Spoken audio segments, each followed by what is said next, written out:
हरे कृष्ण। तो आप सब भक्तों का अंतर्राष्ट्रीय कृष्ण भावनामृत संघ की ओर से प्रस्थापित 5 दिवसीय इस राम कथा में हार्दिक स्वागत करते हैं।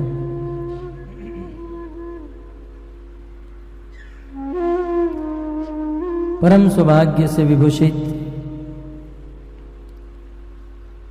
भगवान श्री रामचंद्र अखिल ब्रह्मांड अधिपति, मर्यादा पुरुषोत्तम, समस्त ऐश्वर्यों से विभूषित परम कृपालु करुणा वरुणालय श्री रामचंद्र की कथा श्रवण करने के लिए हम उपस्थित हुए हैं। जीवन का बहुत बड़ा सौभाग्य है। आज से 5000 वर्ष पूर्व द्वापर युग के अंत में और कलयुग के प्रारंभ में हमारे भारतवर्ष में नैमिषारण्य क्षेत्र में 88,000 ऋषि मुनि एकत्रित हुए। सभी ऋषियों मुनियों के मन में बहुत बड़ा भय था, डर था। 4 युग होते हैं, सतयुग, द्वापर, त्रेता और कली। इन चारों युगों में सबसे खतरनाक भयावह युग कलयुग है। जब द्वापर युग का अंत हुआ और कलयुग प्रारंभ होने जा रहा था, उसी समय 88,000 ऋषि मुनि ब्रह्मा जी के पास गए। ब्रह्मा जी, हम लोग परम पद की प्राप्ति करना चाहते हैं, हमें भगवान की प्राप्ति करनी है और कलयुग आ चुका है। कहीं हम लोग कलयुग के प्रभाव से ग्रस्त न हो जाए। कृपया करके ब्रह्मा जी आप ऐसे स्थान का निर्देश कीजिए जहां जाकर हम भगवत कथा का श्रवण कर सके। ब्रह्मा जी आप ऐसे स्थान का निर्देश कीजिए जिस स्थान में कलयुग का प्रभाव न हो। उसी समय ब्रह्मा जी ने एक मनोमयी चक्र निर्माण किया। ब्रह्मलोक से वह चक्र छूटा है और चलते चलते चलते वह चक्र नैमिषारण्य में आकर क्षीण हुआ। उस चक्र तीर्थ में नैमिषारण्य में आकर वह गिरा। ब्रह्मा जी ने आदेश दिया, जाओ उस क्षेत्र में, उस नैमिषारण्य क्षेत्र में कलयुग का प्रभाव नहीं होगा। समस्त ऋषि मुनि नैमिषारण्य क्षेत्र में आए। वैसे तो श्रीमद् भागवत में वर्णन है, सर्वप्रथम यह सभी ऋषि मुनि मिलकर यज्ञ करने बैठ गए, यज्ञ का अनुष्ठान किए। और 1-2 साल के लिए नहीं, सत्रम स्वर्गाय लोकाय सहस्त्रम सममासत, सहस्त्र 1000 वर्ष तक यज्ञ करना चाहते थे। यज्ञ प्रारंभ हुआ, वह पूरा नैमिषारण्य यज्ञ के धुएं से भर गया। यज्ञ की ध्वनि, वेदों की ध्वनि आकाश में गूंजने लगी। परंतु एक दिन की बात, त एकदातु मुनयः प्रातर्हुत हुताग्नय सत्कृतम सूतमासीनम प्रबच्छुम इदम आदरात। वेद व्यास जी लिखते हैं, यज्ञ शुरू था। उसी समय सुखदेव गोस्वामी के शिष्य सूत गोस्वामी रोमहर्षण सूत के पुत्र उग्र शवासूत संसार में विचरण करते करते नैमिषारण्य क्षेत्र में पधारे। समस्त ऋषि मुनियों ने अपना यज्ञ बंद कर दिया, यज्ञ समाप्त कर दिया, क्योंकि ये ऋषि मुनि जानते थे इस संसार में दो प्रकार का यज्ञ होता है, एक होता है द्रव्य यज्ञ और एक होता है ज्ञान यज्ञ। द्रव्य यज्ञ उसे कहते हैं जिसमें यज्ञ कुंड होता है, अग्नि होती है, हवन होता है। और ज्ञान यज्ञ उसे कहते हैं जिस स्थान में बैठकर ज्ञान की बात सुनी जाए।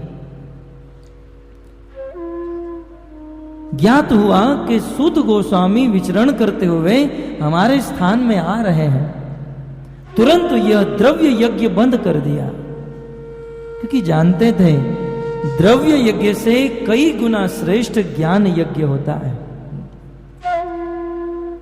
यज्ञ बंद किया, सूत गोस्वामी का स्वागत किया, बहुत सुंदर आसन पर बिठाया, उनकी पूजा की और पूजा करके 88,000 ऋषि मुनियों ने अनेक प्रश्न पूछे। उस प्रश्न के क्रम में श्री वाल्मीकि जी अपने रामायण ग्रंथ के प्रारंभ में श्रीमद् वाल्मीकि जी रामायण की महिमा बताते हुए कहते हैं 88,000 ऋषि मुनियों ने प्रश्न पूछा। श्री ऋषय उचुहु, आप यहां पर देख सकते हैं ऋषय, यदि ऋषि लिखा होता तो एक ऋषि मुनि ने पूछा, परंतु ऋषय शब्द बहुवचन में है। एक साथ बहुत सारे ऋषि मुनियों ने पूछा। क्या पूछा? भगवत् सर्वमाख्यातम्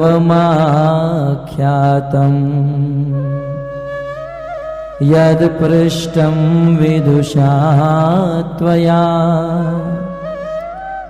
संसार पाशबद्धानां दुखानि सुबहूनि च। 88,000 ऋषि मुनि पूछते हैं, हे भगवान, हे विदुषाम, हे विशेष बुद्धि धारण करने वाले सूत गोस्वामी, यत् पृष्ठम, हमने आपको जो जो पूछा, त्वया सर्वमाख्यातम, आपने उनका सभी प्रकार से पूर्ण रूप से उत्तर दिया। हमने आपको जो जो प्रश्न पूछे, आपने उन प्रश्न के हमें उत्तर दिए। हम आपके इस उत्तर से प्रसन्न हैं, संतुष्ट हैं। परंतु हे प्रभु, इस संसार में प्राय सब लोग बंधन में बंधे हुए हैं। संसार पाश बंधा नाम दुखानी सुबहूनि च। इस जगत में अनेक लोग बंधन में बंधे हैं, और एक नहीं अनेक बंधन, और यह बंधन ही लोगों के दुख का कारण बन गया है। अधर्म निरताना नाम याता नाश्च प्रकीर्तिता घोरे कलयुगे प्राप्ते वेद मार्ग बहिष्कृते। हे प्रभु, अब हम आपको यह पूछना चाहते हैं, हम यह जिज्ञासा कर रहे हैं कि अब बहुत घोर कलयुग आ रहा है, और इस घोर कलयुग में अधर्म नितराता नाम, इस कलयुग में अधर्म का प्रवर्तन होगा, अधर्म बढ़ेगा,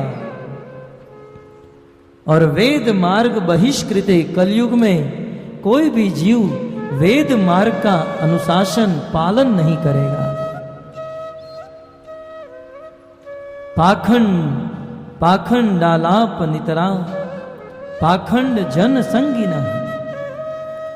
संसार में अनेक लोग पाखंडी होंगे और जो सुसंस्कृत अच्छे परिवार में जन्म लेंगे वह भी उस पाखंडियों के संग में रहकर पाखंडी हो जाएंगे।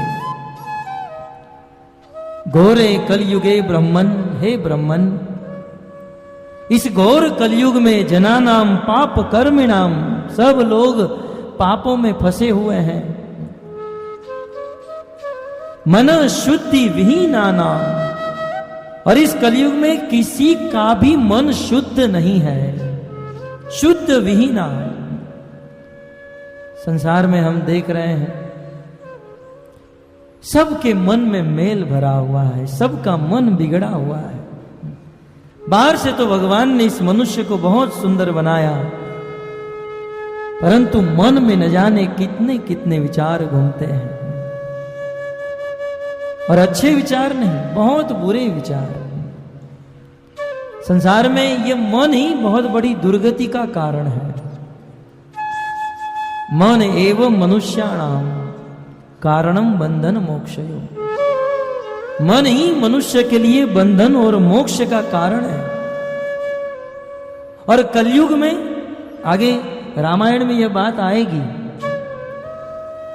कलयुग में आप यदि मन से पाप करते हो तो वो पाप माना नहीं जाता है, परंतु कलयुग में यदि मन से कोई अच्छा कार्य करते हैं तो उसका पूरा पूरा फल मिलता है। और भगवत गीता में भगवान श्री कृष्ण यहां तक कहते हैं कि आप शरीर से जो कार्य करते हो उससे कई गुना श्रेष्ठ मन से कोई कार्य करना यह है। आपने अपने शरीर से किसी को मदद कर दिया, किसी को हेल्प कर दिया, इसका फल मिलता है। परंतु यदि अपने मन से किसी को मदद करते हो, मन से किसी का भला करते हो, तो उसमें बहुत गुना फल मिलता है। गीता में भगवान यह सिद्धांत बताते हुए कहते हैं, इंद्रियाणि पराण्याहु इंद्रियेभ्य परमं मनः। हे अर्जुन, मनसस्तु परा बुद्धि, ये बुद्धि परतस्तु सः। आत्मा के ऊपर, शरीर के ऊपर बुद्धि है और बुद्धि के ऊपर मन है। मन जो है बुद्धि और शरीर के ऊपर की वस्तु है। इसलिए मन के द्वारा यदि कोई हम अच्छा कार्य करते हैं उसका बहुत फल मिलता है। चलो हमारे कर्मवश हमारे पास धन नहीं है, योग्यता नहीं है, सामर्थ्य नहीं है, परंतु आप अपने घर पे बैठकर मन से यदि दूसरों के लिए भला सोचते हो या दूसरों को दान देते हो, गायों का दान करते हो, तो उसका पूरा पूरा फल मिलता है। परंतु दुर्भाग्य इस बात का है, आज का मनुष्य, कलयुग का जीव कम से कम मन में भी अच्छा नहीं सोच सकता है, नहीं सोच सकता है। मन शुद्धि विहीना नाम, ये ऋषि मुनि पूछ रहे हैं, सबके मन अशुद्ध है, निष्कृतिश्च कथम भवेत। प्रभु अब आप हमें यह बताइए, कलयुग में रहने वाले जीव अपने मन की शांति कैसे उत्पन्न करें? कलयुग में रहने वाले जीवों का मन कैसे शुद्ध होगा? आप कृपया करके यह उपाय बताइए। मन को शुद्ध करने का उपाय पूछ रहे हैं भक्तों।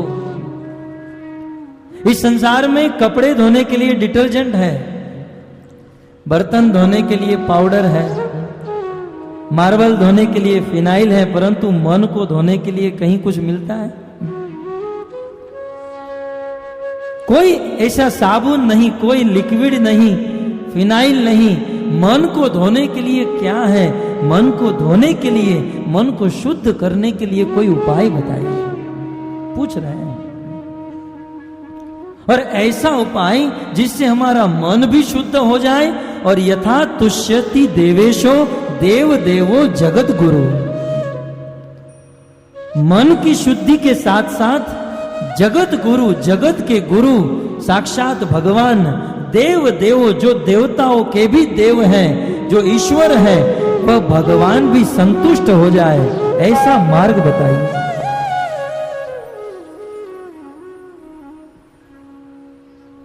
जिससे मन शुद्ध हो, भगवान प्रसन्न हो। ततो वदस्व सर्वज्ञ सूत धर्म भूतांबर। हे सूत गोस्वामी, आप धर्मात्माओं में श्रेष्ठ हो, धर्मतांबर। कृपया करके आप मन को शुद्ध करने का और भगवान को प्रसन्न करने का उपाय बताइए। तब सूत गोस्वामी उत्तर देना प्रारंभ करते हैं। श्रीसुत उवाच शृणोध्वं रोषय सर्वे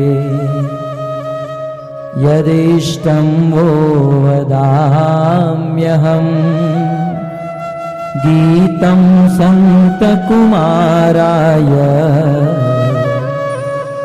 नारदेन महात्मना।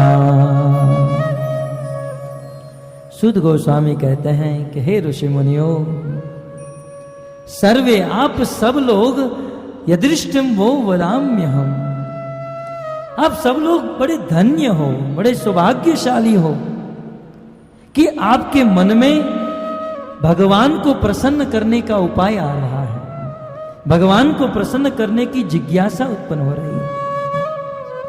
संसार में ऐसी जिज्ञासा किसको होती है? ज्यादा से ज्यादा अपने शरीर को खुश रखना चाहते हैं, उससे ज्यादा अपनी पत्नी को, पुत्र को। यहां भगवान को खुश करने का, भगवान को प्रसन्न करने का उपाय पूछा गया है। और यह सुनकर सूत गोस्वामी प्रसन्न हुए और कहते हैं कि मैं तुम्हें वह बात सुनाऊंगा जो बात एक बार नारद मुनि ने सनत कुमार को सुनाई थी। वे क्या बात थी, वे कौन सी घटना थी? तब आगे कहते हैं रामायणं महाकाव्यं सर्ववेदेषु सम्मतं सर्वपापप्रशमनम् दृष्टग्रहनिवारणम्।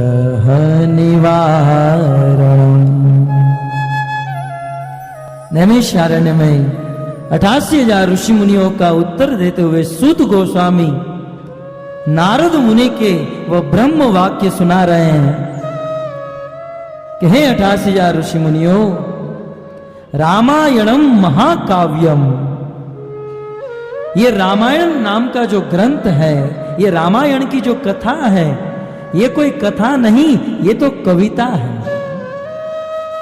रामायणम महाकाव्यम, काव्य नहीं, पोएम नहीं, कविता नहीं, महाकाव्य।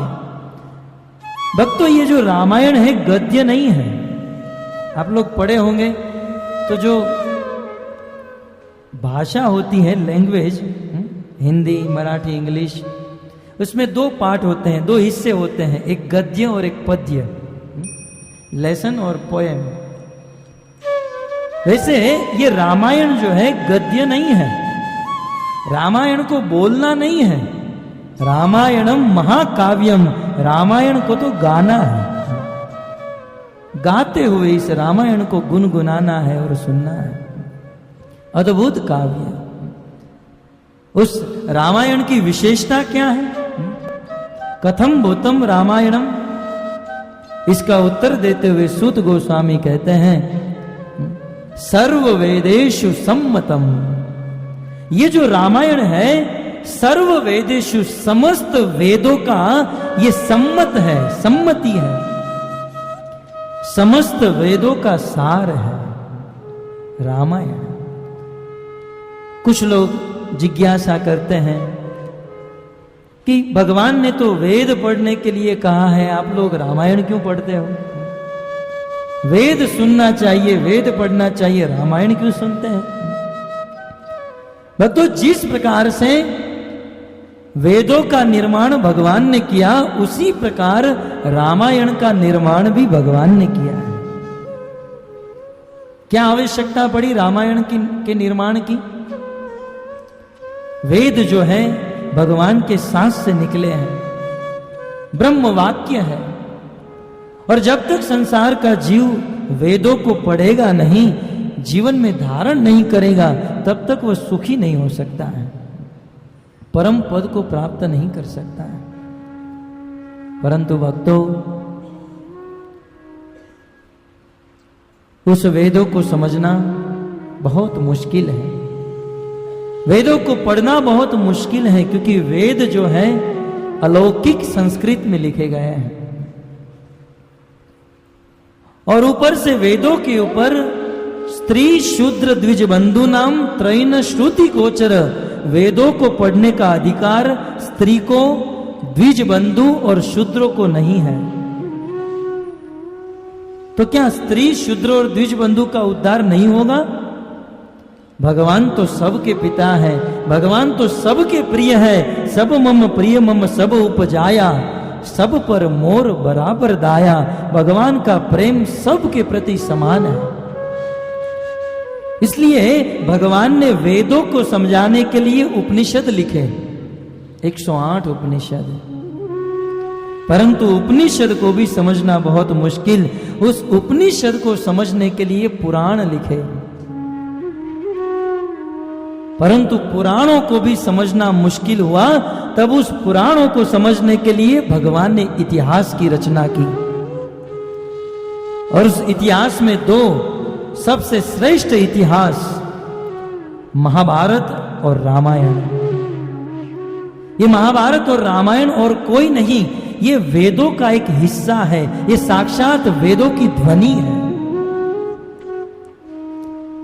रामायण सर्व वेदेषु सम्मत, सुध गोस्वामी और नारद जी कहते हैं और वेद व्यास जी लिखते हैं, समस्त वेदों का सार है रामायण।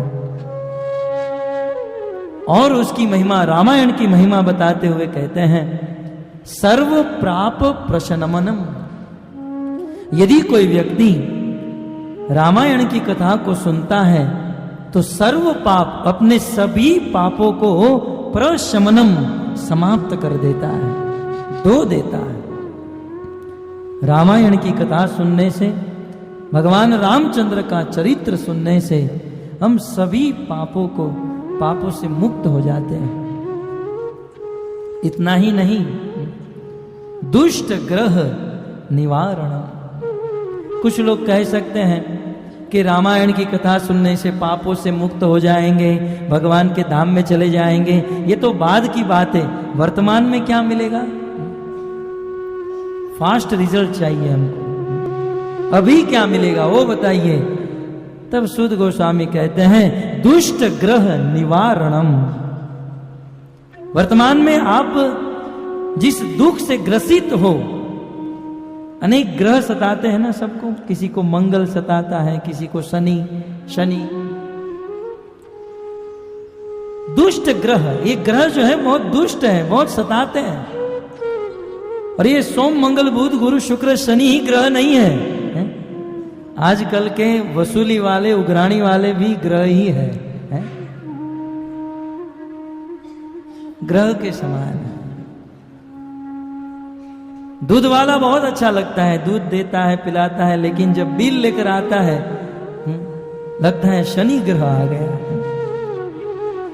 ग्रह के समान। और इन सब ग्रहों से हम ग्रसित हैं, दुखी हैं। परंतु जो व्यक्ति भगवान राम की इस कथा का श्रवण करता है, रामायणम महाकाव्यम, यह महाकाव्य रामायण का श्रवण करता है, वह सभी प्रकार के दुष्ट ग्रहों से, सभी प्रकार के दुष्ट दुखों से मुक्त हो जाता है।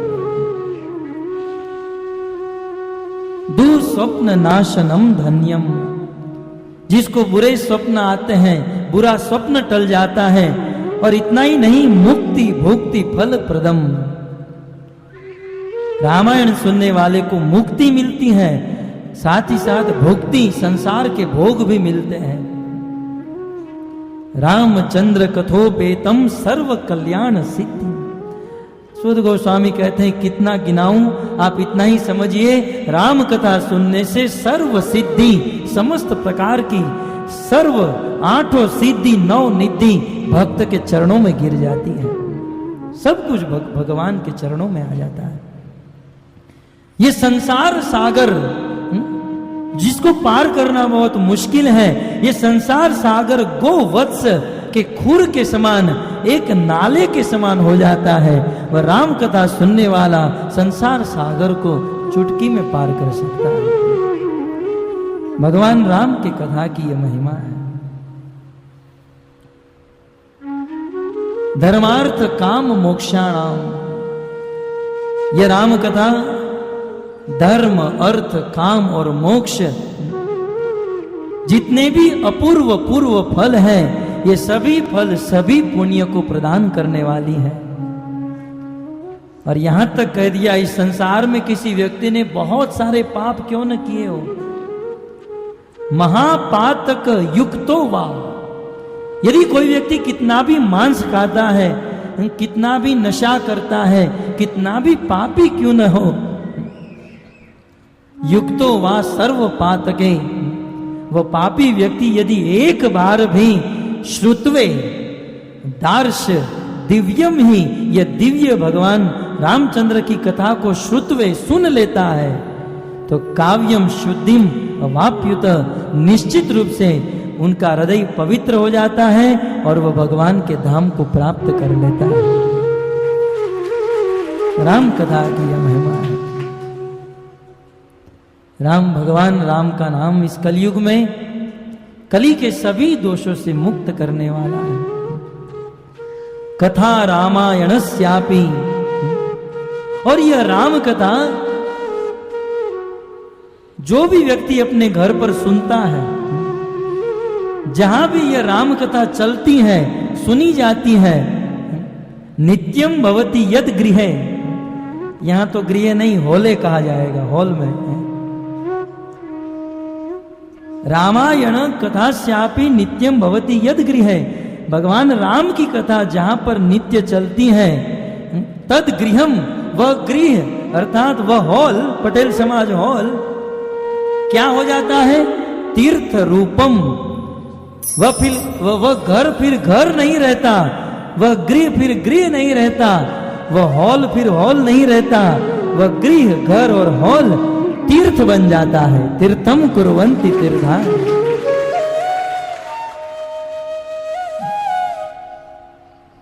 तद गृहम तीर्थ रूपम ही दुष्टानाम पाप नाशनम, व्यक्ति वह स्थान परम पवित्र हो जाता है। आज तीर्थ स्थान में जाना बहुत मुश्किल है, कुछ लोगों के पास पैसे हैं परंतु जा नहीं सकते हैं। राम कथा में बैठ जाइए, भगवान राम की कथा सुनिए, सारे तीर्थ यहां उपस्थित हो जाएंगे। तावत पापानि देहेस्मिन निवसन्ति तपोधना, हे तपस्वियों के धनी, आप सब बहुत बड़े तपस्वी हो, मैं आपके लिए नहीं कह रहा हूं। इस संसार में सब लोग दुखी हैं, दुख का कारण पाप है, और जीव के हृदय में पाप तब तक नहीं जाएगा, किसी भी मनुष्य के हृदय से पाप तब तक नहीं जाएगा, यावत न श्रूयते सम्यक श्रीमद् रामायणम परे, जब तक वह इस राम कथा को नहीं सुनेगा। पापों से मुक्त होना है तो भगवान राम की यह कथा सुननी होगी। परंतु दुख के साथ एक बात कहते हैं, राम कथा की बहुत महिमा है, परंतु एक बात दुख के साथ कहते हैं, ये कथा जो है पवित्र करने वाली है, शुद्ध करने वाली, सुख देने वाली, पुण्य देने वाली, परंतु ये कथा बहुत दुर्लभ है। दुर्लभेव कथा लोके, इस लोक में, इस पृथ्वी में यह कथा बहुत दुर्लभ है। आप लोग कहोगे नहीं नहीं, ये कथा तो हम लोग टीवी में भी सुनते हैं, सब जगह पर सुनते हैं, तो क्या ये सूद गोस्वामी मूर्ख हो गए हैं, पागल है? बुद्धिमान है। हो सकता है आज कथा गली गली में हो रही है, सभी जगह पर हो रही है, परंतु शास्त्र में कहा गया है कि यह कथा बहुत दुर्लभ है। इसका कारण तत्व क्या है?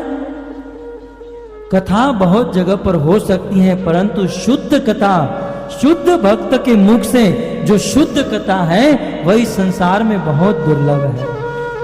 बहुत दुर्लभ। दुर्लभैव कथा लोके श्रीमद् रामायणोद्भवा, बहुत दुर्लभ है। तो बोले वह दुर्लभ, वह शुद्ध भक्तों से के मुख से शुद्ध कथा किसको सुनने का अवसर मिलेगा? कौन वह कथा सुन सकता है? तब कहते हैं कोटि जन्म समुत्थेन पुण्य नैवतु लभ्यते। जिन्होंने कोटि कोटि जन्म से पुण्य किए हैं, सुकृति की है, जो बहुत बहुत जन्मों से भगवान और भक्तों की सेवा करते आया है, वह व्यक्ति ही ये राम कथा सुनने का भागी होता है। वह व्यक्ति ही ये कथा सुन सकता है। भक्तों, भगवान रामचंद्र की इस कथा की बहुत महिमा है। अनेकों अध्याय में वेद व्यास जी लिखते हैं, अनेकों अध्याय में वाल्मीकि जी अपने रामायण के प्रारंभ में इसको रखे हैं। अद्भुत राम कथा है। और राम कथा के वक्ता और श्रोता अनेक हैं। अनेक लोगों ने यह राम कथा कही है और अनेक लोगों ने यह राम कथा को सुनी है। यह राम कथा शिव जी के माध्यम से पार्वती जी ने सुनी। यही राम कथा काकभूषणी जी के मुख से भगवान के वाहन गरुड़ जी ने सुनी। यही राम कथा वाल्मीकि के मुख से लव और कुश ने सुनी। अनेक अनेक लोगों ने इस राम कथा को कहा है और सुना है। रामायण शतकोटि अपार। रामायण के वक्ता कितने हैं? शतकोटि, 100 करोड़। उनमें से एक वाल्मीकि, राम कथा के वक्ता, रामायण के प्रणेता। और भक्तों, वही वाल्मीकि जी कलयुग में तुलसीदास बनकर अवतरित हुए। भविष्य पुराण में वेद व्यास जी लिखते हैं, वाल्मीकि स तुलसीदास। वाल्मीकि ही कलयुग में तुलसीदास बनकर जन्म लिए। क्यों? वाल्मीकि को कलयुग में तुलसीदास के रूप में जन्म लेने की क्या आवश्यकता हुई? वेद व्यास जी भविष्य पुराण में लिखते हैं, जरूरत क्या हुई? वाल्मीकि स तुलसीदास भाषा रूपाम करिष्यति। क्योंकि वाल्मीकि जी ने जो रामायण लिखी वह संस्कृत भाषा में लिखी,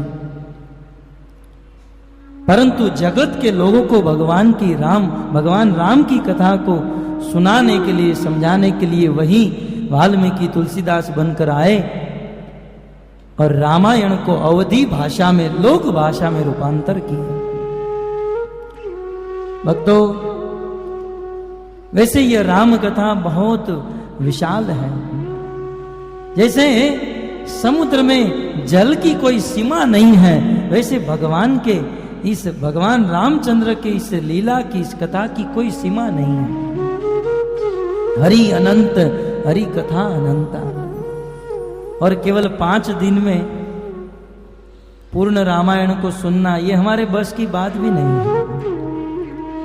इसलिए रामायण में से जो सार है, आप सब लोग सार ग्रही हो, बुद्धिमान हो, इसलिए रामायण में से जो सार विषय है हम उसको ग्रहण करेंगे। आने वाले इन 5 दिनों में रामायण में अनेक भक्तों के संवाद है, उन संवादों का वर्णन होगा। संवाद का अर्थ क्या होता है? जब 2 लोग आपस में मिलते हैं और भगवान के विषय में, जीवन में प्रगति करने के लिए कुछ वाद करते हैं, उसे संवाद कहते हैं।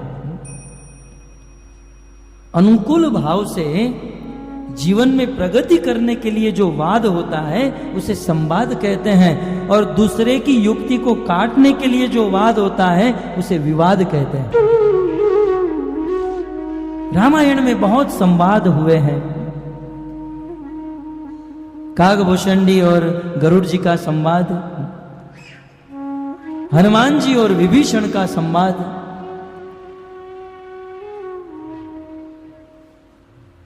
अनसुया और देवी सीता का संवाद, शिव जी और देवी पार्वती का संवाद, और भगवान राम और वाल्मीकि जी का संवाद। ये 5 संवाद 5 दिनों में हम यहां पर सुनेंगे। ये पांचों संवाद में शास्त्र के समस्त सिद्धांत निहित है। ज्यादा समय न लेते हुए आज हम जो संवाद सुनने वाले हैं वह है पार्वती और शिव जी का संवाद, और कल हम भगवान राम और वाल्मीकि का संवाद सुनेंगे। आइए, देवी पार्वती और शिव जी का क्या संवाद हुआ। आप सब लोग जानते हैं, दक्ष प्रजापति के यज्ञ में जब सती ने आत्महत्या कर ली तो सती का दूसरा जन्म पार्वती के रूप में हुआ, और भगवान भोलेनाथ देवादिदेव महादेव शिव जी का विवाह पार्वती के साथ हुआ। दोनों गृहस्थ जीवन बिता रहे हैं। शिव जी अपनी भार्या को, भवानी को बहुत सुंदर सुंदर कथा सुनाते हैं।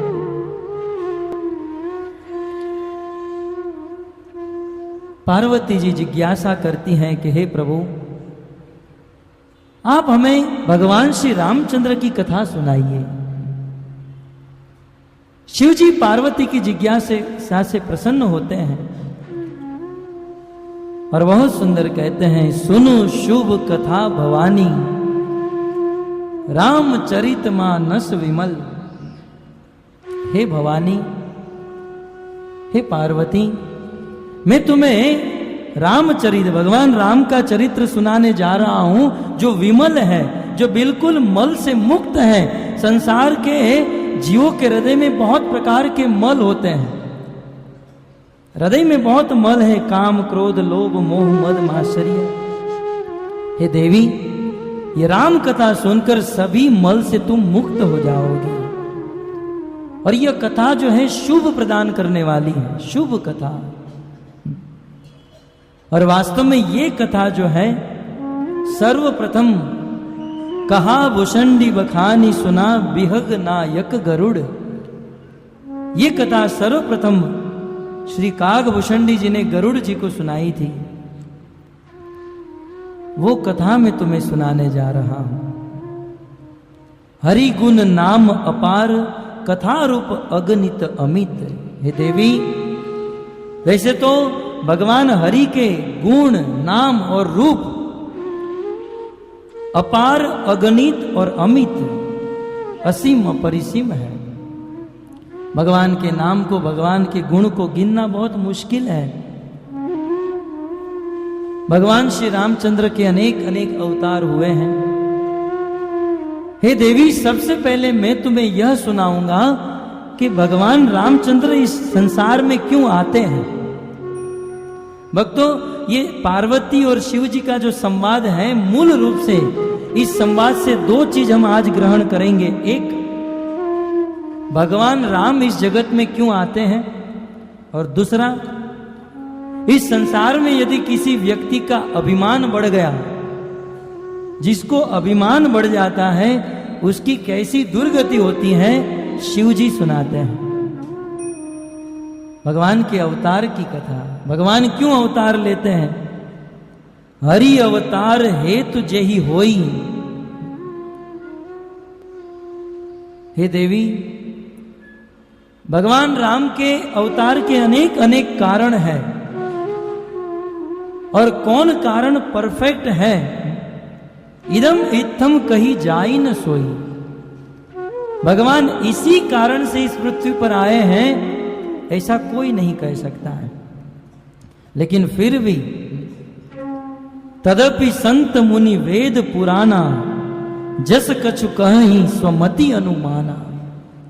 परंतु वेद पुराण और उपनिषद में और बड़े बड़े संतों ने भगवान राम के अवतार के कुछ कारण बताए हैं।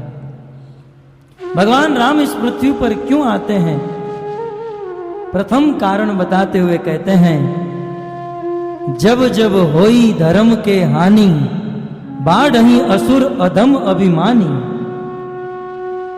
जब जब इस संसार में अधर्म की हानि होती है, जब जब धर्म का विनाश होता है और अधर्म का बढ़ावा होता है, और जब जब इस संसार में साधुओं को परेशान किया जाता है और असुरों का साम्राज्य बढ़ता जाता है, कहते हैं उस समय सीधे ही विप्र धेनु सुर धरनी, 4 लोगों की रक्षा करने के लिए भगवान आते हैं।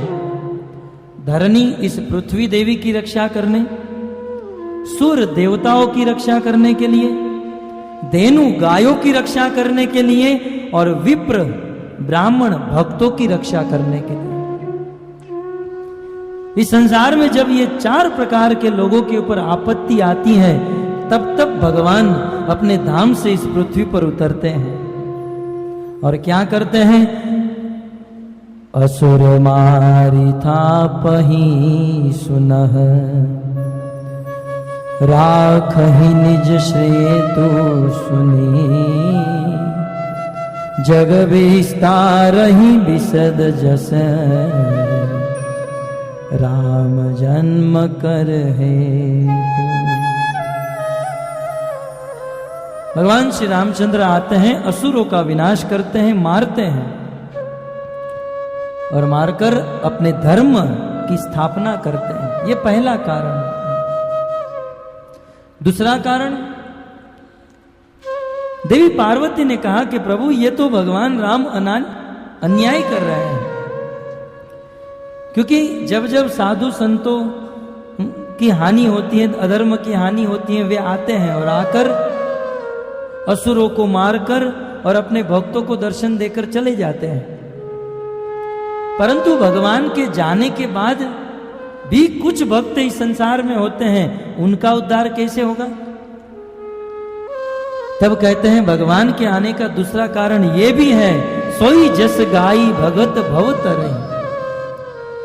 भगवान इसलिए भी आते हैं कि भगवान जब यहां पर आए और लीला करें और लीला करके चले जाए, और भगवान के जाने के बाद संसार में जो लोग भगवान की लीला को गाते हैं और सुनते हैं, उस भगवान की लीला को गाने से और सुनने से उतना ही फल मिलता है जितना फल भगवान को देखने से, भगवान को स्पर्श करने से मिलता है। असीम फल मिलता है। परंतु भगवान के जन्म का तीसरा कारण, एक बार भगवान श्री रामचंद्र ने इसलिए जन्म लिया क्योंकि भगवान के धाम में सनकादिकों ने जय विजय को श्राप दे दिया था, और उस समय भगवान ने कहा था कि 3 जन्म के बाद मैं तुम्हारा उद्धार कर दूंगा। भगवान रामचंद्र वह जय और विजय हिरणाक्ष और हिरण्याकशिपु हुए, और फिर दूसरे जन्म में रावण और कुंभकर्ण हुए। तो एक कल्प में एक बार भगवान राम इस जय विजय का उद्धार करने के लिए आए। और फिर भगवान श्री रामचंद्र के जन्म का चौथा कारण बताते हुए कहते हैं, जो मुख्य कारण आज हमें जानना है। नारद शाप दीन एक बारा, नारद श्राप दीन एक बारा, नारद शाप दीन एक बारा,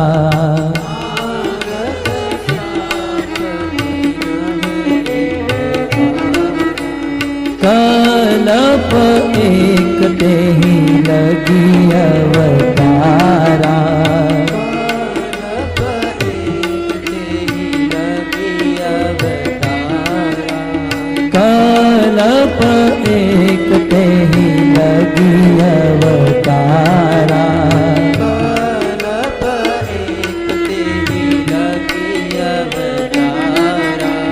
गिरजा चकित भई सोनी बानी,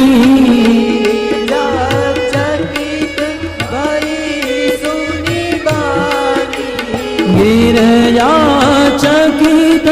भई सुनी बानी चकित भई सुनी बानी नारद विष्णु भगत पुनि ज्ञानी नारद विष्णु भगत पुनि ज्ञानी नारद विष्णु भगत पुनि ज्ञानी नारद विष्णु भगत पुनि ज्ञानी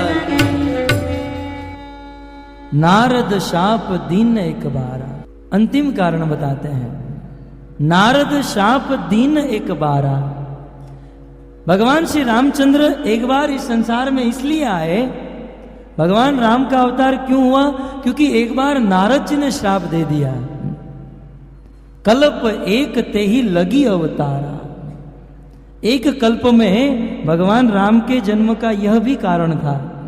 इसका अर्थ है कि भगवान राम का अवतार, भगवान राम प्रत्येक त्रेता युग में जन्म लेते हैं, क्योंकि ये सतयुग द्वापर त्रेता कली, सतयुग त्रेता द्वापर कली, ये चलते रहते हैं। और जितने भी त्रेता युग होते हैं, सभी त्रेता युग में भगवान राम का अवतार होता है, परंतु अलग अलग त्रेता युग में भगवान राम के अवतार का अलग अलग कारण होता है। तो एक कल्प में, एक त्रेता युग में भगवान राम के जन्म का कारण क्या था? नारद श्राप। नारद मुनि ने श्राप दे दिया और नारद के श्राप के कारण भगवान को अवतार लेना पड़ा। जब शिव जी ने पार्वती को कहा कि नारद के श्राप से भगवान को अवतार लेना पड़ा, तो पार्वती को मन में संशय हुआ कि प्रभु, भक्त तो भगवान से प्रेम करते हैं, भक्त तो भगवान को खुश रखना चाहते हैं, और नारद मुनि से बड़े भक्त कौन हो सकते हैं? नारद मुनि इतने महान भक्त, भगवान के मनो अवतार, भगवान के प्रेमी भक्त, इतने बड़े भक्त होने के बाद भी नारद जी ने भगवान को श्राप दे दिया, भगवान के ऊपर क्रोधित हो गए। गोस्वामी जी आगे लिखते हैं, गिरिजा चकित भई सुनी बानी। पार्वती जी आश्चर्यचकित हो गई, ऐसा नहीं हो सकता है। पार्वती के आश्चर्यचकित होने का कारण, क्योंकि आगे सनकादिक ने जय विजय को श्राप दिया, वहां पर आश्चर्यचकित नहीं हुई, है ना? श्राप तो अनेक लोगों ने दिया और शिव जी ने कहा, परंतु यहां नारद जी ने श्राप दिया तो पार्वती को आश्चर्य हुआ। सनकादिकों ने श्राप दिया तो आश्चर्य नहीं हुआ, नारद जी ने श्राप दिया तो आश्चर्य हुआ। इसका कारण क्या है? इसका कारण यह है कि सनकादिक ने जय और विजय को श्राप दिया था, परंतु नारद ने तो साक्षात भगवान को श्राप दे दिया। और एक आचार्य लिखते हैं, वास्तविक कारण तो यह है, ये नारद जी जो है पार्वती जी के गुरु है, शिक्षा गुरु, काउंसलर। और शिव जी ने कहा कि नारद मुनि क्रोधित हो गए भगवान के ऊपर, तब पार्वती के मन में हुआ, मेरे गुरु क्रोधित हो सकते हैं? कभी नहीं। पार्वती अपने गुरु के बारे में यह इतनी बुरी बात सुन नहीं पाई। तुरंत गिरिजा, गोस्वामी जी ने तुरंत दूसरे ही चौपाई में कह दिया कि भोलेनाथ आप 1 मिनट चुप रहो, 1 मिनट शांति रखो। ये बात कैसे संभव है? नारद जी भगवान को कैसे श्राप दे सकते हैं? मेरे गुरु हैं, मैं जानती हूं उसे, भगवान के परम भक्त हैं, ये कभी श्राप नहीं देंगे। शिव जी ने कहा नहीं, नारद जी ने श्राप दिया। पार्वती ने कहा हो ही नहीं सकता है। और देखो, भले आप मेरे पति हो, लेकिन मेरे गुरु के बारे में और कुछ ज्यादा बोले ना तो मैं चुप नहीं रहूंगी। वास्तव में बहुत सुंदर सिद्धांत स्थापित होता है इस संसार में। यदि कोई व्यक्ति हमारी निंदा कर रहा हो, हमारे बारे में कुछ भला बुरा बोल रहा हो, हमें सहन कर लेना चाहिए।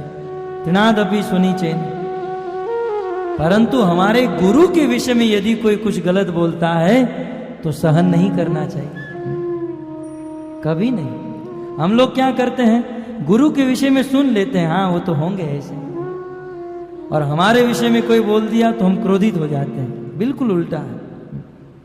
परंतु इतिहास हमें सिखाता है, ये केवल पार्वती की बात नहीं है, आज से 500 वर्ष पहले की बात।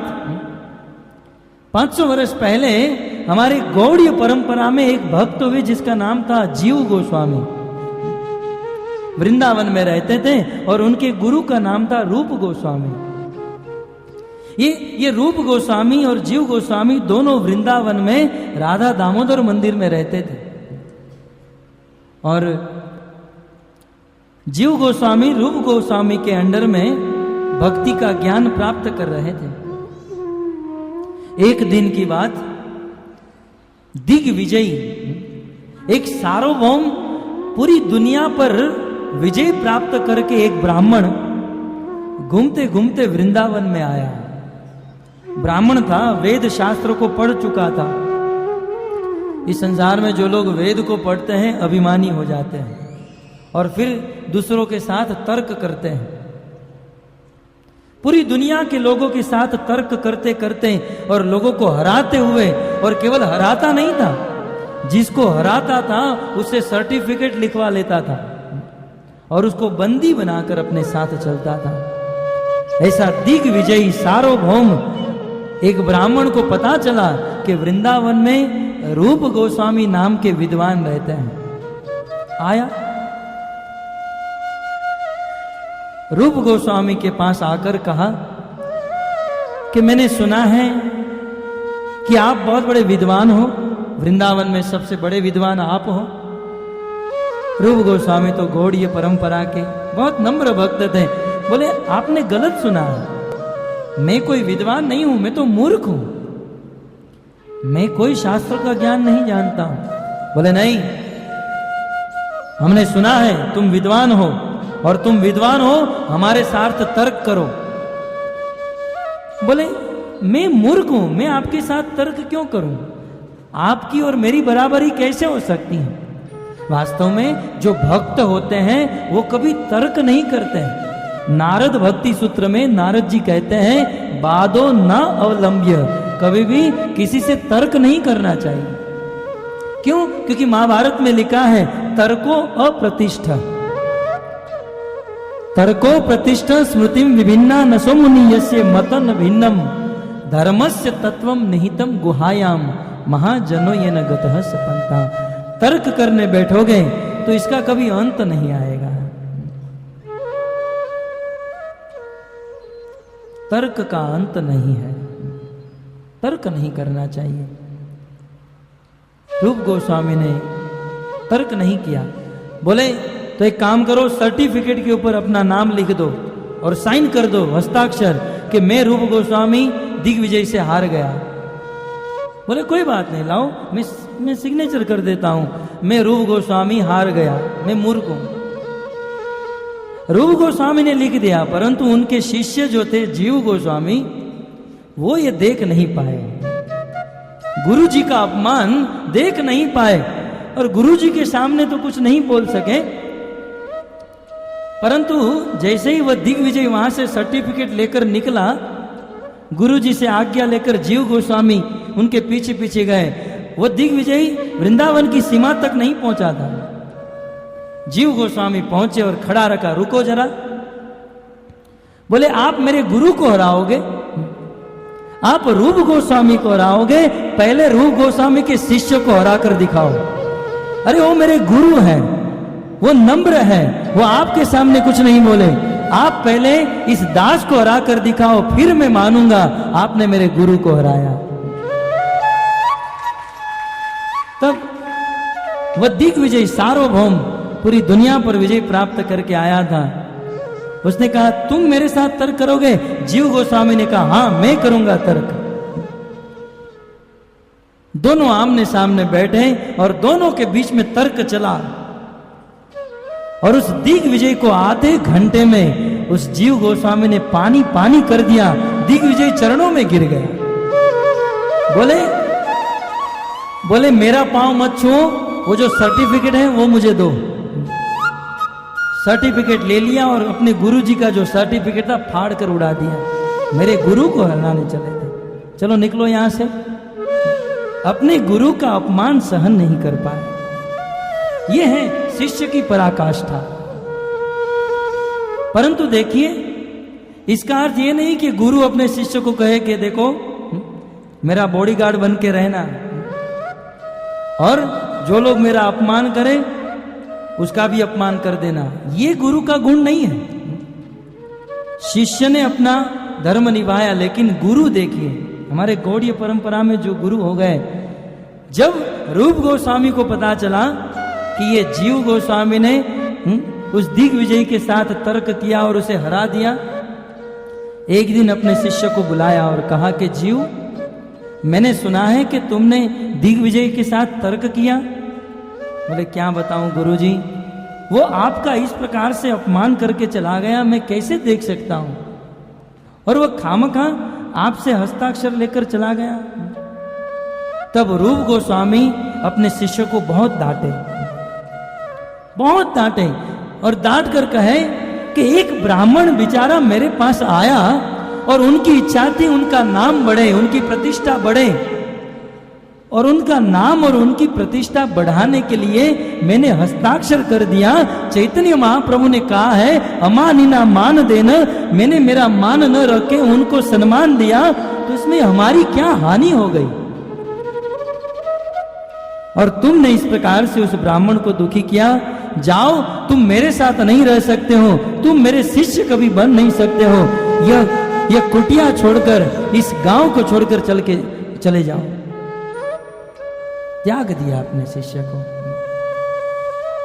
आगे बहुत सुंदर कथा है। फिर रूप गोस्वामी के बड़े भाई सनातन गोस्वामी फिर से उनके चरणों में लेकर आए। लेकिन कहने का तात्पर्य यह है कि एक शिष्य अपने गुरु का अपमान बर्दाश्त नहीं कर सकता। शिव जी ने जब कहा कि नारद शाप दीन एक बारा, नारद जी ने शाप दे दिया और भगवान को राम अवतार लेना पड़ा। पार्वती ने कहा हो नहीं सकता है। शिव जी ने कहा क्यों नहीं हो सकता है? तब पार्वती कहती है नारद विष्णु भगत पुनि ज्ञानी। नारद, शिव जी ने पूछा कि नारद जी क्यों शाप नहीं दे सकते हैं? बोले नारद जी विष्णु के भक्त हैं। नारद विष्णु भगत, नारद विष्णु के भक्त हैं और ऊपर से ज्ञानी भी हैं, पुनि ज्ञानी। भगवान विष्णु के भक्तों को कभी भी क्रोध नहीं होता है, और विष्णु के भक्तों को छोड़कर अन्य किसी भी देवी देवताओं के भक्त हो, क्रोध के बिना कुछ नहीं करते हैं। परंतु विष्णु भक्त सदैव क्रोध से मुक्त होते हैं, कभी भी। क्योंकि विष्णु की भक्ति का पहला नियम ही यह है वाचो वेगम मनसः क्रोध वेगम। भगवान कृष्ण की भक्ति करनी है, उस भक्ति का प्रथम उपदेशामृत में रूप गोस्वामी प्रथम श्लोक, क्रोध वेगम, अपने क्रोध को वश में करो। विष्णु के भक्त कभी क्रोध नहीं कर सकते हैं, कभी नहीं। संत एकनाथ आपने सुना ही होगा, एक मुसलमान ने उसके ऊपर 50 बार थूका, 50 बार कुल्ले किए। हमारे पंढरपुर में चंद्रभागा नदी में ठंडी की ऋतु में स्नान करके जा रहे थे, तीसरी मंजिल से मुसलमान ने अपने मुंह में जो पानी था सुबह सुबह उनके ऊपर डाला। बोले अपवित्र हो गया। दूसरी बार स्नान करने गए, दूसरी बार उनके ऊपर कुल्ला किया। 3, 4, 5, 50 बार। 51वीं बार जब स्नान करके आए, मुसलमान नीचे उतरकर दंडवत प्रणाम किया। वाह! बोले 50 बार मैंने आपके ऊपर थूका, आपके ऊपर झूठा पानी कुल्ला किया, लेकिन फिर भी एक बार भी आपको क्रोध नहीं आया। बोले इसमें क्रोध करने की क्या आवश्यकता है? आप तो मेरे पर कृपा कर रहे हो, और कृपा करने वाले पर क्रोध क्यों करूं? बोले मैं आप पर कृपा? बोले हाँ। बोले कृपा क्या?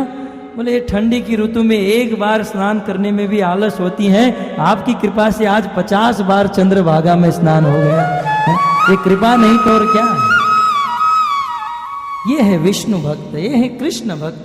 कभी भी किसी पर क्रोध नहीं करते हैं, क्रोध को टाल देते हैं, क्योंकि गीता में भगवान सीधा कहते हैं 3 चीज जो है वे सीधा नरक में जाकर खड़ा करती है, काम, क्रोध और लोभ।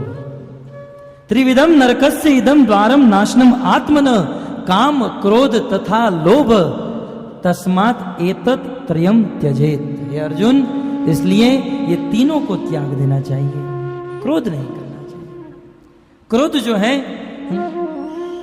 ये अपना भी नुकसान करता है और जिस पर क्रोध होता है उनका भी, दोनों का। क्रोध में व्यक्ति अंधा हो जाता है। तो नारद जी तो विष्णु के भक्त हैं और ऊपर से ज्ञानी है, वो कभी क्रोध नहीं कर सकते हैं। और यदि नारद जी ने क्रोध किया है तो हे भोलेनाथ, कारण कवन श्राप मुनि दीना, तो फिर आप मुझे इसका कारण बताइए कि मुनि नारद जी ने भगवान को श्राप क्यों दिया।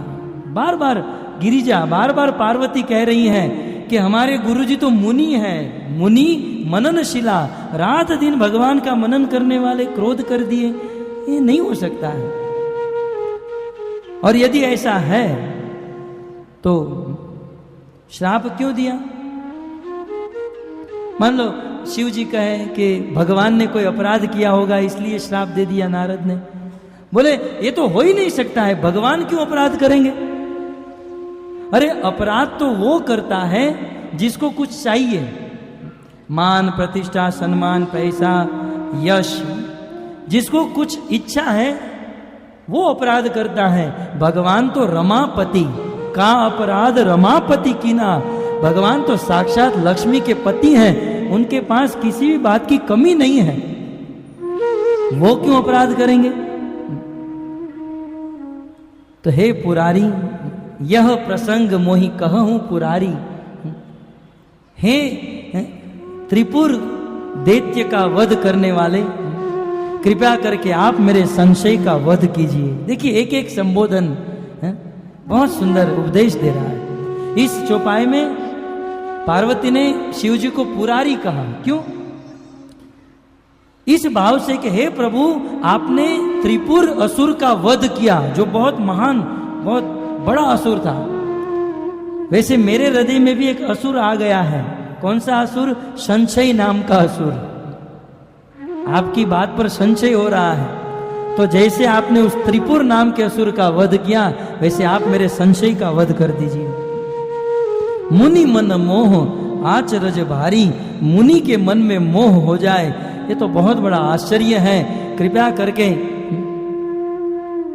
मुझे बताइए कि इतने बड़े ज्ञानी नारद जी मूढ़ बनकर भगवान को श्राप दे दिया, ऐसा क्यों? तब शिव जी कहते हैं कि हे पार्वती, बोले बिहसी महेश तब ज्ञानी मूढ़न को, जहि जस रघुपति करहि जब, सो तस तेहि छन हो। बोले बिहसी महेश तब, महेश है शिव जी का एक नाम महेश है, और शिव जी बिहसी हंसकर बोले। शिव जी क्यों हंसे? शिव जी इसलिए हंसे कि ये पार्वती भगवान की माया को जानती नहीं है। ये मोह, पार्वती सोचती है कि नारद जी को मोह हो नहीं सकता है। भगवान शिव मन में सोचे नारद की बात दूर रही, ब्रह्मा भी मोह से मुक्त नहीं है और मैं भी कभी कभी मोहित हो जाता हूं। बिहसी, हंसकर कहते हैं कि देवी, ज्ञानी मूढ़ न कोई, इस संसार में न तो कोई मूढ़ है न तो कोई ज्ञानी है। संसार में जो भी होता है वह सब राम की इच्छा से होता है। जो भी हुआ भगवान राम की इच्छा के कारण ये सब कुछ हुआ।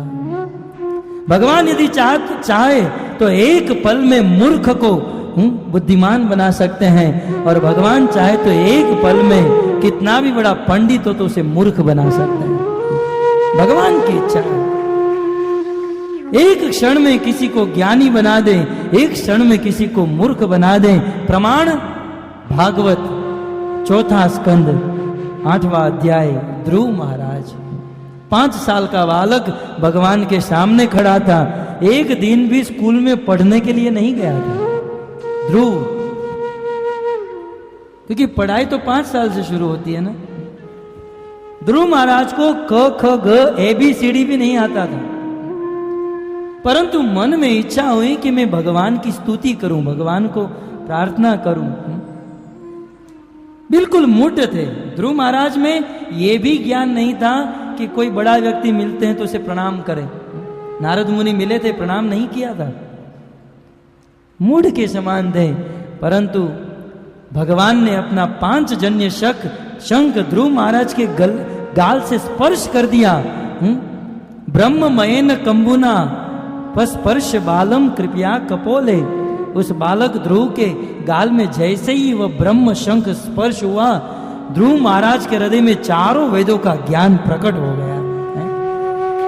एक पल में ध्रुव महाराज को वेदांती, वेद शास्त्र का ज्ञानी बनाने में भगवान को 1 मिनट भी नहीं लगी।